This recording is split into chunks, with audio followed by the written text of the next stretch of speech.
ప్లాస్టిక్ని మనుషులు క్రియేట్ చేశారు, కానీ ప్లాస్టిక్ని తినేసే క్రియేచర్ నేచర్ క్రియేట్ చేసింది. అదేంటో చూద్దామా? Welcome back to our channel little hearts buzz. ఈ వీడియోలో మనం ఇంట్రెస్టింగ్ ఫ్యాక్ట్ అబౌట్ ప్లాస్టిక్ తెలుసుకుందాం.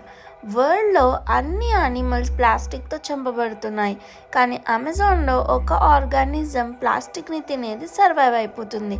400 years పట్టేది, కానీ ఇది కొన్ని రోజుల్లోనే డిజాల్వ్ చేస్తుంది, అది కూడా న్యాచురల్లీ. ప్లాస్టిక్కి final boss nature already create చేసిందని తెలిస్తే షాక్ అవుతారు. ప్లాస్టిక్ని బ్రేక్ చేయడం అంటే ఇంపాసిబుల్. 400 years పట్టేది, కానీ అమెజాన్ ఫారెస్ట్లో సైంటిస్ట్ ఒక అన్బిలీవబుల్ డిస్కవరీ చేశారు.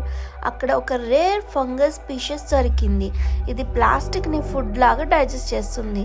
బాటిల్స్, కవర్స్, మైక్రోప్లాస్టిక్స్ ఏదైనా సరే ఇది స్లోగా కాదు, ఫాస్ట్గా బ్రేక్ చేసి ఆర్గానిక్ హార్మ్లెస్ కాంపౌండ్స్ కింద మార్చేస్తుంది.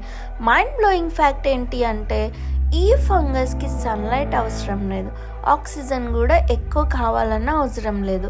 ప్లాస్టిక్ ఉన్న డార్క్ ప్లేసెస్లో సర్వైవ్ అయిపోతుంది. అంటే land fields, drainage lines, oceans, ఎక్కడ ప్లాస్టిక్ ఎక్కువ ఉందో అక్కడ పనిచేస్తుంది.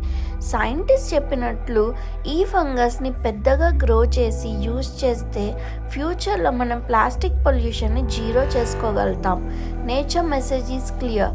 మీరు క్రియేట్ చేసిన ప్రాబ్లంకి నేను ఆల్రెడీ సొల్యూషన్ చేసేసా, ఇప్పుడు దాన్ని యూజ్ చేసుకోండి.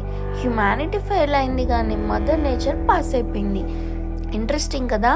ఇలాంటి ఇంట్రెస్టింగ్ ఫ్యాక్ట్స్ కోసం subscribe to our channel. Thanks for watching.